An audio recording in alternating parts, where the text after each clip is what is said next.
Good afternoon. It's okay if you go to sleep, as long as you don't snore or talk in your sleep or sleepwalk. So I guess there's more rules than I realized, but I appreciate your wakefulness, but I also understand your sleepiness.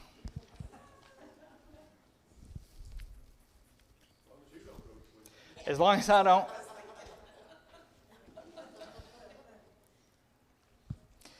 Well, this is lesson 22 of our study of Acts.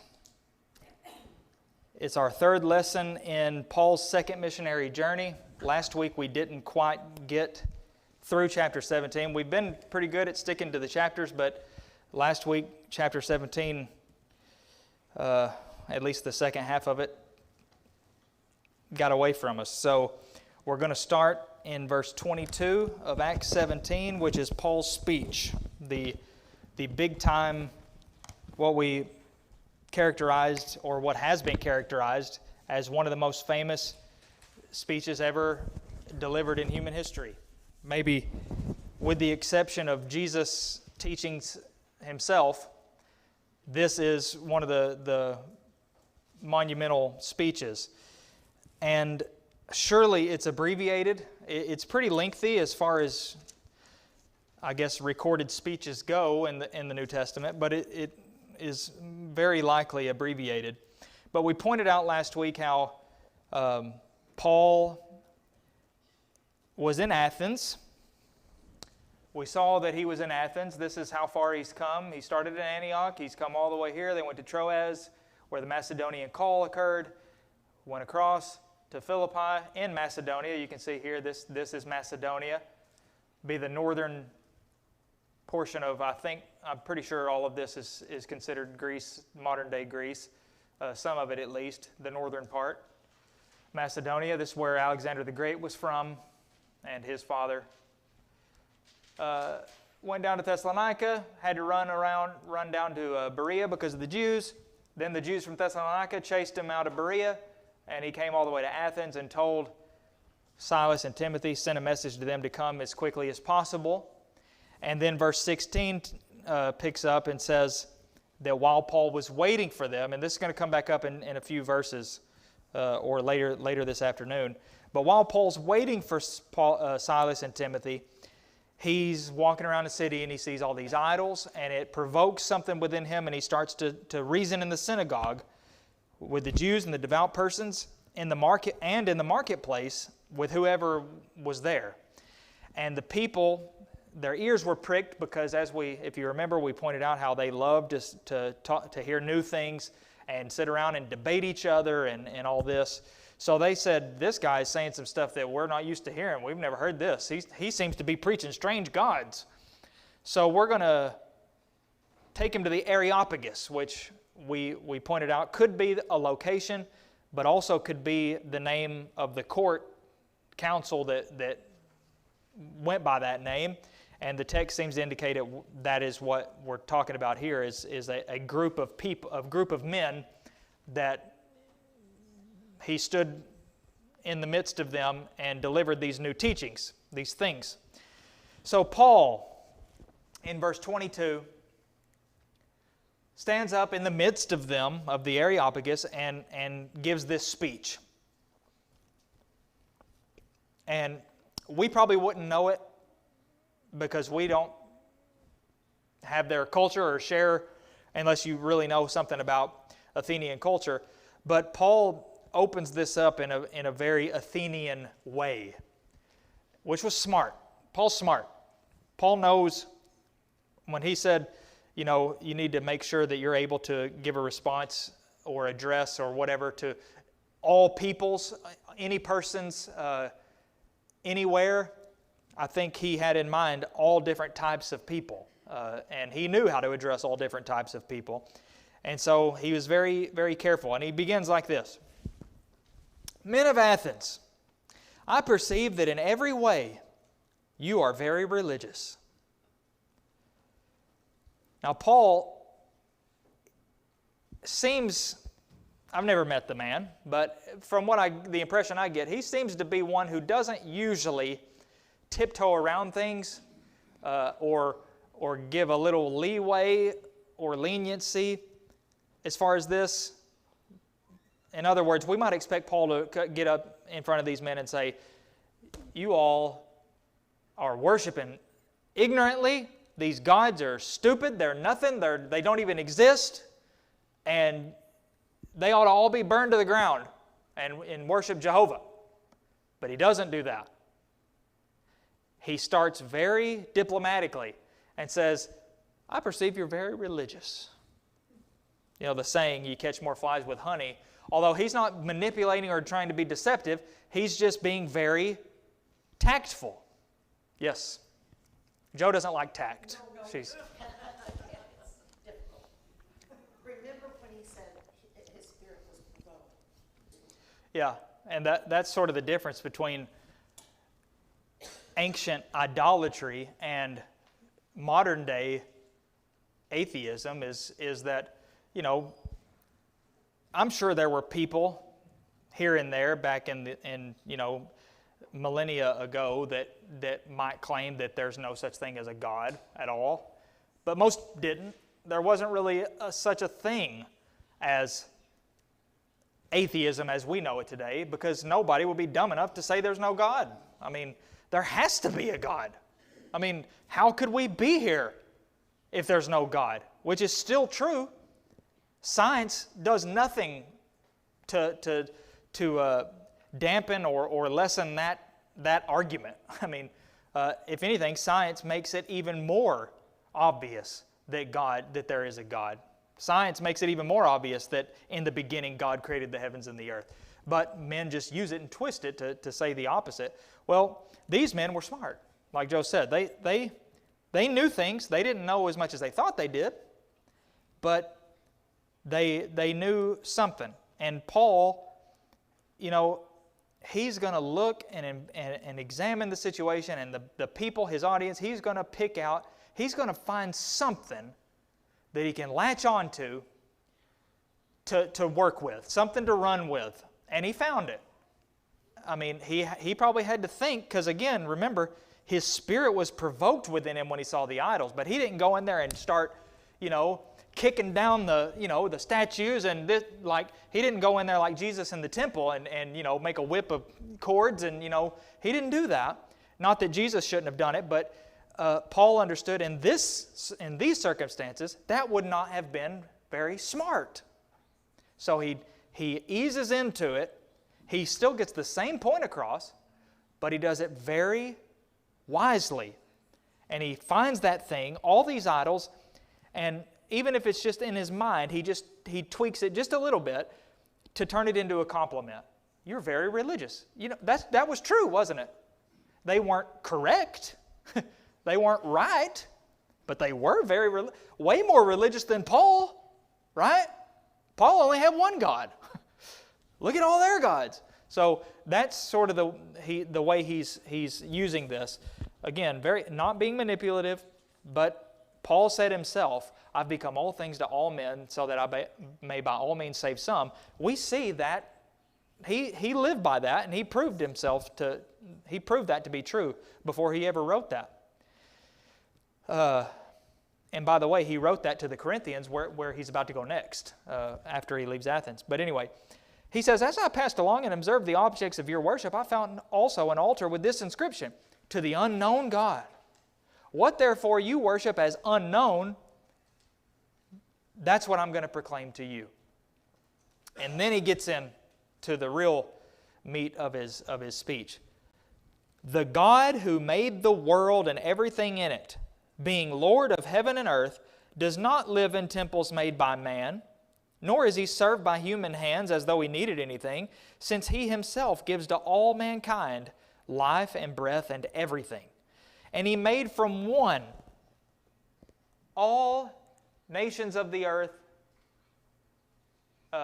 he made from one every nation of mankind to live on the earth, on all the face of the earth, having determined allotted periods and the boundaries of their dwelling place, that they should seek God and perhaps feel their way toward Him and find Him. Yet He's actually not far from each one of us. It's a long sentence, typical of Paul. I guess there's a period at the end of verse 25. But for in Him we live and move and have our being, even as some of your own poets have said, for we are indeed His offspring. We'll just stop right there for now. Again, very smart. He even quotes some of the people that they revered. Some of your own poets have said, we're all His offspring. Now, the poets that said that were probably totally misguided as to who God is. But they still said that, and that is a true statement in and of itself. So, he again, this is a man he is a master of his craft.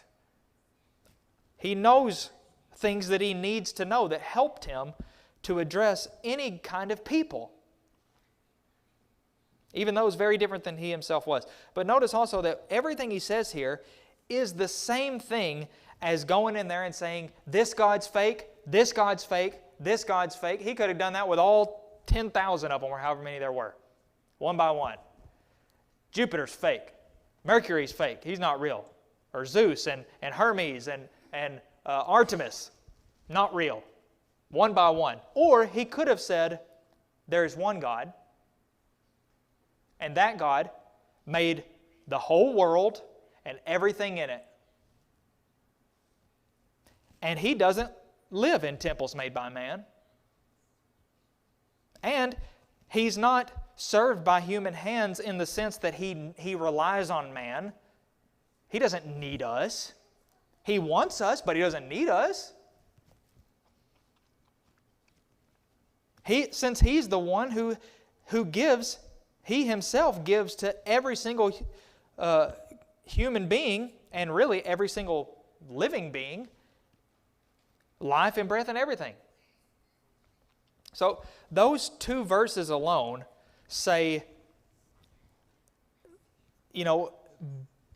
chapters upon chapters or books full of truth. But he says it in the most direct and just this is the truth kind of way. In other words, he doesn't have to go through all the this is not true. He says this is what is true, and then that implies that all this other is not true. It's not true that this God made the earth, and this God made the seas, and this God made the hills, and this God made the valleys, and this God made the Yukon or whatever, and that's not true. There's one God who made it all. And that same God made you and me and every single human being. It's all been done by one single God. And that's the God that Paul is telling them about. Yep. Yeah. We should always try to change the way we see things, or at least tweak it a little bit. Not to, if we're seeing things in the correct perspective, we shouldn't change to an incorrect perspective, but we can learn to look at life, the everyday things of life, in a new perspective, in through a God-shaped lens, if you will. We should. So he says, based on everything that he's just said, since we're God's offspring, verse 29, we ought not to think that the divine being, or Godhead is the Greek word there, is like gold or silver or stone, an image formed out by the art and imagination of man. See, he's touching idolatry in this speech. He's just doing it very tactfully and very effectively.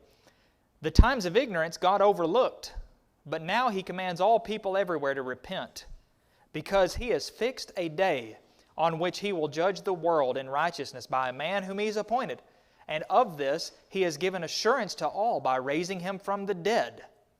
That's the end of at least the bit that Luke records. Again, this is probably abbreviated, and there seems to me there could be a lot more that was said between verses 29 and 30. And that may be why verse 30 seems to come suddenly or abruptly. All of a sudden he talks about the times of ignorance that God overlooked. Seems to be a change of subject. But his speech is designed to do exactly what he said he was going to do from the outset. I'm going to tell you about this unknown God. He's created the whole world, the whole universe. He created every single living being. He gives us life and breath and everything that we have. He made from one. Your version probably says the word man in verse 26. That word isn't in the Greek text. literally, it just says He made from one every nation of mankind to live on all the face of the earth. Clearly a reference to Adam, and that's why some versions just input the word man or blood. I think maybe the Old King James says blood. But anyway, this is like a crash course in theology and true theology. One God made everything. He made all people, and we all come from the one creation, one that God created, and His purpose, and He's in control of the kingdoms of the earth. He's determined their periods. Just read the Old Testament and you'll get that. Think especially the book of Daniel. O king of Babylon, you're this is you in the dream, and then this kingdom's going to rise up and take his place, and that kingdom's going to rise up and take that. All that God's in control of all of it. That's a great theme of the book of Daniel and some of his prophecies to Nebuchadnezzar. Well, he says God's purpose for man is that they should seek Him and perhaps feel their way toward Him and find Him. Like somebody, it's almost like somebody that is in the dark and they're feeling the wall, they're feeling around to find the light switch or something. Is as far as I know, the only time that word is used in the New Testament, feel in that way, and it's figuratively talking about a physical act, feel after Him and find Him. But here's the thing, He's not that far from each one of us. See, there's so much in here about God that He just, rapid fire just hits all these points. It's what makes it so powerful. So many things to learn about God in a very abbreviated way. Well, sadly, He seems to have lost His audience as soon as He said that He has given us assurance of this day that's been fixed. And there's another monumental truth of human existence. God has fixed a specific day when He's going to judge the entire world. That's something that they need to know. It's something that I need to know and something that you need to know. And He gave assurance of that to everybody by raising Jesus. He doesn't say His name there, but raising this man by whom He's going to judge the world from the dead. As soon as He said that, Luke says, now when they heard of the resurrection of the dead, some of them started mocking. Resurrection of the dead. This guy, he had us going for a second. But he's just lost all credibility. Because you see, they didn't believe in such a thing as the afterlife. They didn't believe in any sort of resurrection of the dead. Once you're dead, and that's it. There's no such thing as not just coming back from the dead, because, strictly speaking, that is true. There is, in the natural world, no such thing as coming back once you die. But they didn't believe there was something after you die. So, Paul, what he's saying here is implying that there is going to be something after you die, after everybody dies for that matter, and that's what lost his audience. But some of them said, we'd like to hear more about this later. So Paul, it says, went out from their midst. But some joined him and believed, among whom also were Dionysius, and the Areopagite, which seems to be a reference to being one of the men of the Areopagus council, and a woman named Damaris, and others with them. There's a very interesting point that was made that I never really thought about or even knew or realized, that we may have made it last week, how at this point in Paul's ministry, it seems like it's not the lowly, uneducated people that are seeming to respond, but some of the upper class type people, higher education people. And that may be, we read about some of the chief women, and here it seems to be a woman of decent standing in verse 34. So not a whole lot of encouraging response like in Thessalonica and Berea seemed to have, but some joined Paul, and we don't really get to meet or see anything else how that plays out. Okay, well, chapter 18 then says that after this, Paul left Athens and went to Corinth. So here's Athens, just a little shot over here to Corinth, a very important city, the capital city of the province of Achaia, which is modern-day southern Greece. Down here, this portion here, I think today all of this is pretty much Greece, but this was called Achaia back then, and Corinth was the capital city. It was on an isthmus. That's a fun English word, isn't it? Not to me, really, but it sounds funny. But that's what this thing is. If you can see it, the red line is kind of covering up. It's just a very narrow, of course this is zoomed out a lot, but I think they made it even narrower. A very narrow piece of land that they probably carved a canal through that connected two seas and also connected two larger bodies of land, which basically means this is an incredibly important passageway. And lots of stuff. Anything that's going to come from the Adriatic Sea is probably going to come to Corinth or through Corinth, and same thing, same way the other way. So Corinth was an extremely traffic-heavy city, which means there's a lot of opportunity there. It was a big-time commercial center. Its population was estimated to have around 300,000 citizens, and that's in addition to about 460,000 slaves. It's a lot of people. However, it was also a city that was very much known for its wickedness. To Corinthianize became an expression that basically meant for somebody to become immoral, and wicked himself. They've been Corinthianized. So Paul's first order of business when he got to Corinth was apparently to find a way to support himself by having a steady, self-sustaining income.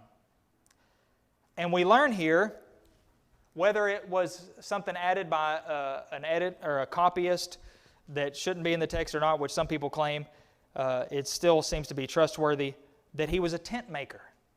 He worked with canvas. And it's been suggested that maybe what he would do in Corinth was make sails for ships and things, because again, based on the location, probably going to be plenty of use and demand for that kind of thing. So maybe that's what he did. But he met a man and his wife who happened, I guess the man happened to have the same trade, and his name was Aquila. He was from Pontus, and the only Pontus I've ever been able to find is this territory up here, straight north of Paul's hometown in Tarsus, which is here in Cilicia.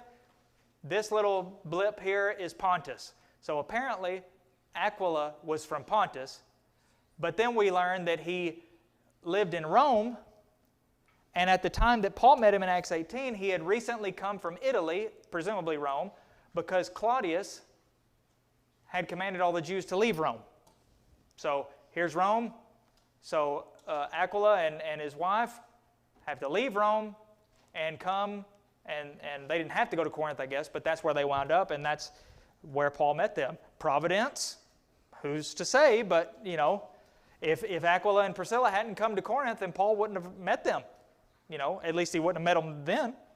So the picture we get here is Paul and Aquila working together, doing their tent-making thing, whatever they were doing with that trade, and Paul making an income for himself because he didn't want to have, of course he hasn't even preached in Corinth yet, but he didn't want to have to be supported. He had nobody to support him at this point, but even when the church was established, he didn't want to have them support him. So he's earning a living for himself to sustain himself, and he's just living with Aquila and Priscilla, and every day, just normal, uneventful, everyday things. Going to work, coming home, they probably ate dinner together. I mean, it's a nice little thought, a warm thought. Paul's met these two people who, if they weren't Christians, they were about to be, and they probably already were in Paul's presence, but anyway. But he also would go every Sabbath and do what he always did. He reasoned in the synagogue, and he tried to persuade Jews and Greeks. There's two synonyms right there, or more or less synonyms. Reasoned, tried to persuade. He didn't just go in there and preach at people, as some call it today. He reasoned with them. Don't you think there's a difference? There is a big difference between getting up and saying, it's not the same as the speech he gave in Athens. He was thrust in front of this council of men, and he gave this speech that wasn't a whole lot of dialogue back and forth. But when he goes to the synagogue, he's reasoning with people. He is dialoguing. He is really trying to persuade them. And that is so much more effective, really, in that kind of setting. So that's the picture we get of Paul. But then in verse 5, we read that Silas and Timothy arrived from Macedonia. And we have to take a little sidestep here, because there is subsequent information in the New Testament that gives us a piece of the puzzle here. Now, if you just read Acts 17 and 18, you're going to come to the conclusion that Paul left Athens before Silas and Timothy arrived.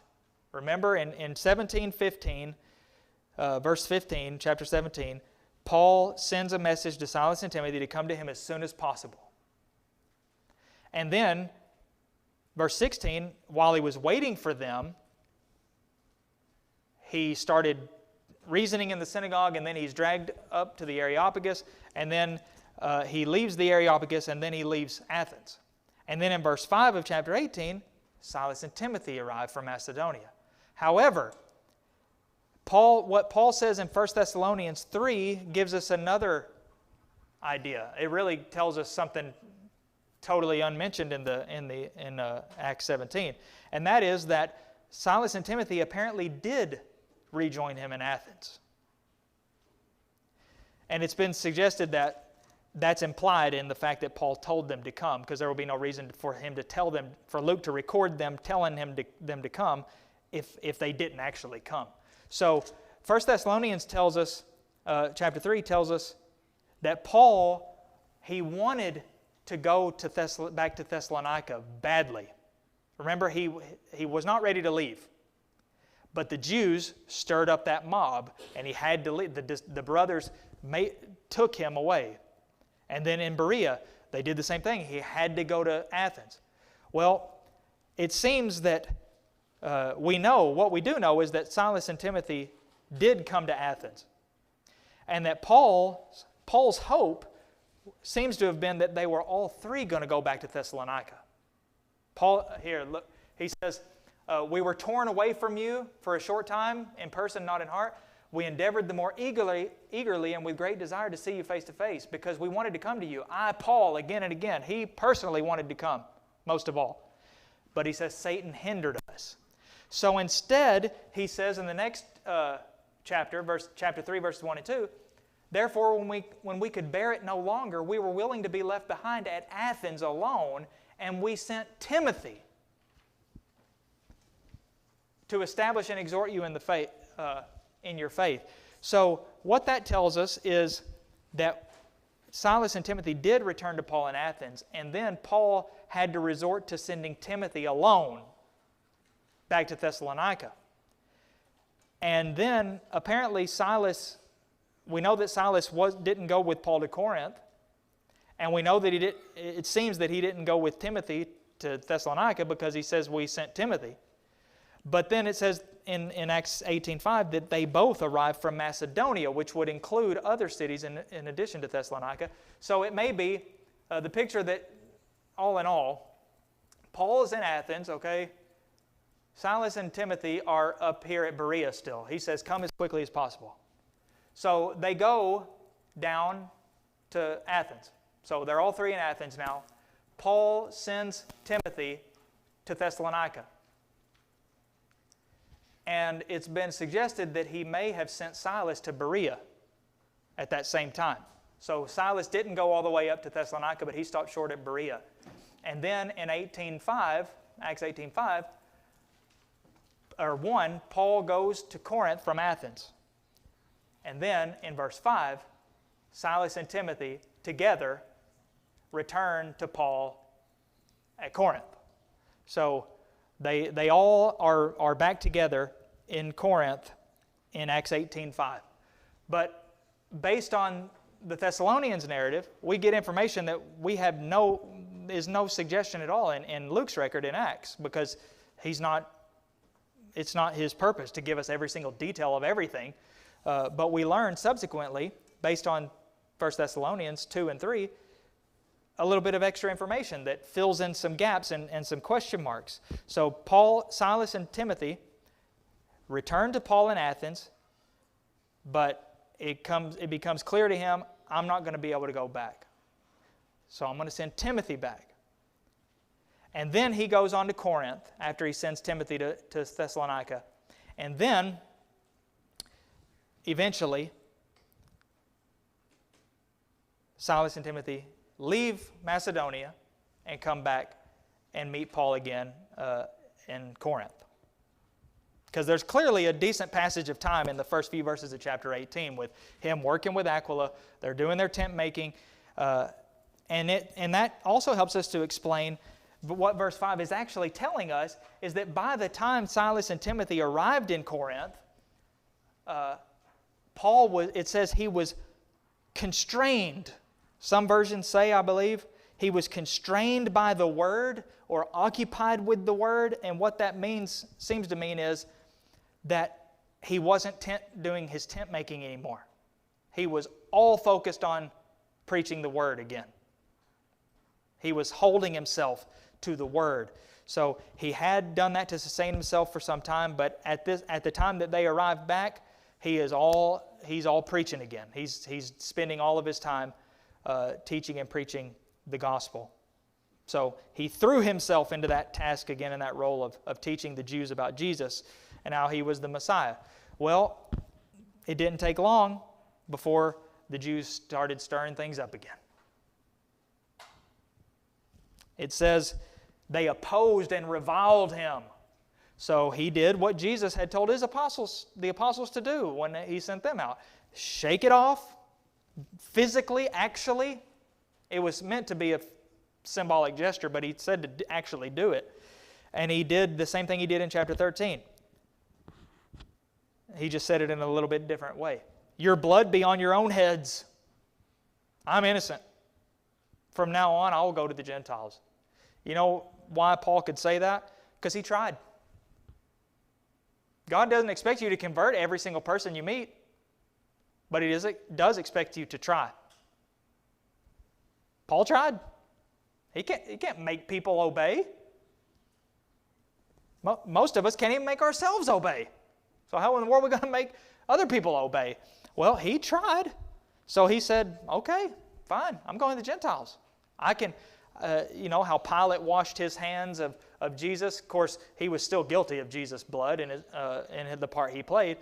But that's what Paul's doing here, except it actually applied to Paul. I've tried, and if you want to die, spiritually, it's on your head. Remember what God told Ezekiel about being the watchman? He said, if I say to a person, you shall surely die, and you don't give him warning to turn from his wicked way, he's going to die in his sin, but his blood's going to be on your head, your hands, because I told you to, I said something and you didn't warn him. But if you do warn him, he's going to die in his sins, but you'll be clean. You'll be innocent of his blood. That's what Paul is saying here. I'm innocent of your lost condition because I have tried. I've reasoned with you every Sabbath, and now he says I'm going to the Gentiles, just as he always did. He started with the synagogue. If there was a synagogue, he's starting there. But as soon as the Jews turn against him like this, fine, I'll go to the Gentiles in Corinth. So the next day, he's not going to go to the synagogue again. Now, the next city he probably will, but as long as he's in Corinth, he's done with the Jews. He's spent enough time there. So it says he left there and went to the house of a man named Titus Justus, a worshiper of God. His house was next door to the synagogue. Here's one of the most amazing things we read in this. Crispus, the ruler of the synagogue, believed. So the Jews in general set themselves against Paul, but the ruler of the synagogue actually believed, which implies he obeyed the gospel with his whole household. And get this statement. Many of the Corinthians, hearing Paul, believed and were baptized. Hearing, yes. In our day and age and in the area we live, people believe in... Yeah, Lord's Supper or different things like that. You know the difference between a person who's never believed, who's always gone on thinking that they were saved, even though they weren't baptized, hearing about baptism, the difference between them and another person who gets offended is those people have been told, specifically taught, that they do not have to be baptized, and that these people over here, this cult over here, says you have to. And they're wrong. You see, that's the difference. Somebody who's never heard it before, and you tell them, they'll probably be like, wow, nobody's ever taught me that before. I've seen it, I've heard it with my own ears. That kind of reaction, like, you show it, and you show them, and you tell them, and I've never heard that before. But these people will get mad because somebody has conditioned them against the truth. That's the great evil. Everybody will answer for their own choices. But I can't help but think that there is a special, heavier judgment waiting for those who actively condition people against the truth. Most of them didn't begin like that. If you read even pretty much any commentary from any denominational background 200 years ago, they believed the truth about baptism. I mean, unanimously. It's a relatively recent development that has been swept over the denominational world, this staunch anti-baptism rhetoric, because that trickles down from the top of these organizations. This strong church doctrine of faith only. And Calvinism, it has a background in that. But even again, in the denominational, these scholars and commentaries that are revered, they don't come from the church. But yet, they didn't have a problem with baptism. But in more recent times, that's changed. Yeah, it all goes back to the authority of the Scripture. What does the Scriptures mean to me? What are they here for? That's the conclusion I've come to, is that's why people can see a verse as plain as day, black and white as it can be, and people say, nah, don't believe that. I don't think that's right. Because they don't understand how God expects us to treat the Bible. They've been, again, conditioned that Christianity is just this wishy-washy, touchy-feely thing between them and Jesus that they don't even understand themselves. They use all this terminology like witness and relationship and all this stuff, and testimony and receiving Jesus and all this kind of stuff, that all they are buzzwords that really have no substance or meaning, to the extent that they are almost rendered unable to come to the acceptance of the truth because they've been conditioned that way. So the thing is, truth works that way too. When you condition somebody to the truth, not to the extent that they don't know how to explain why they believe the truth. It can be bad, in the other way too. We need to condition our young people with the truth, but also teach them why they believe this. So that if somebody asks them, why do you believe that thing that you believe? they can say, let me show you why I believe this. Because A and B and C and D and, that kind of thing, instead of, I don't know why I believe, because the preacher said it, or that's what my mom told me, or something like that. So even Billy Graham, who is, second only to Jesus, it seems like for a lot of people, he even didn't used to teach that. So, and that's, in our lifetime. Yeah. That's very scholarly, isn't it? Well, this is what the Bible says, but, my wife says no, so after all, God says wife comes before God, right? Yeah. Yeah. People, even in the church, this is all political correctness culture, is, well, we don't want to say that.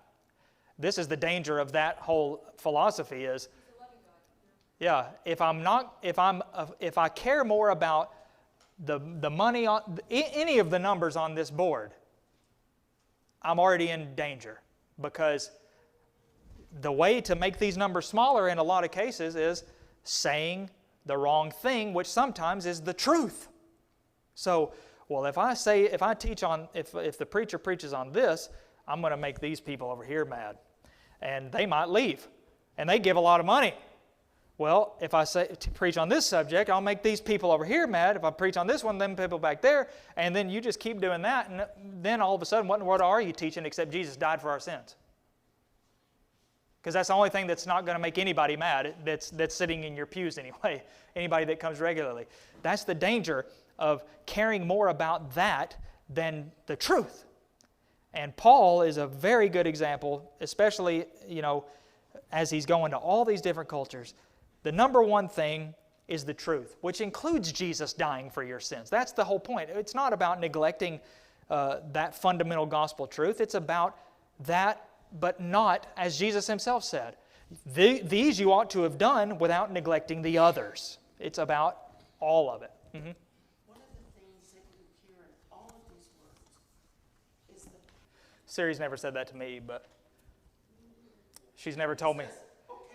She never says this is urgent and I need to respond immediately. But I don't know how that went to Siri, but you were on the right track there. You were doing great, and then you went to Siri. But the idea of loving people enough to try and try and try, that is something that we can take from Paul as an application for the part that we've seen in this.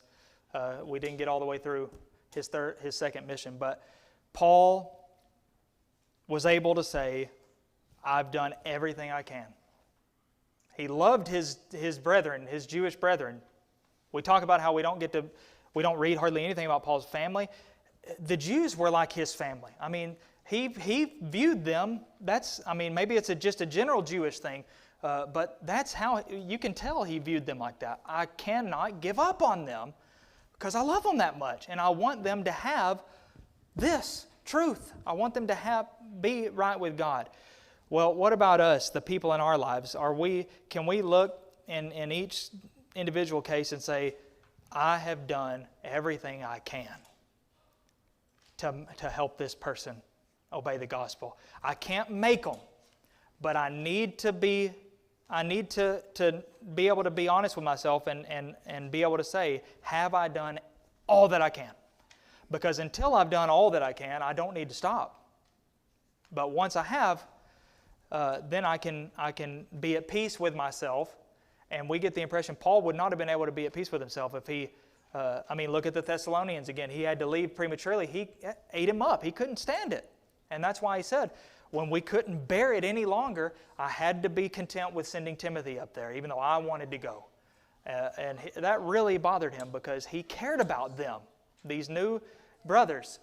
Well, what about potential brothers? He cared about them too. So the people in our lives, we need to make sure that we are taking some sort of steps to reach them.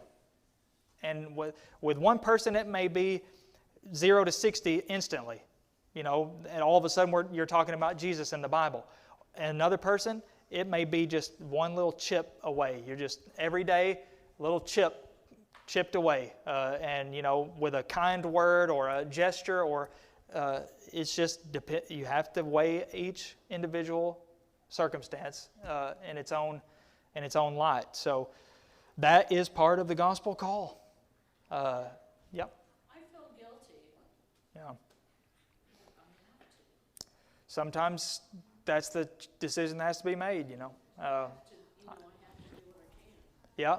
Well, look at it this way: if you can convert that person or convince that person, they may end up converting their family. So then they won't be leaving their family after all that. But that starts with that person, and then they end up like Lydia or the jailer in Philippi, and the Crispus, the ruler of the synagogue at Corinth, or whichever one it was, Corinth or Athens, converted their whole household. So just gotta do what we can, but we have to do what we can, and because we can fool ourselves, but we can't fool God. So even if we tell ourselves, "I've done everything," God might be up there, looking like, not really. You haven't done a whole lot. You have to just make,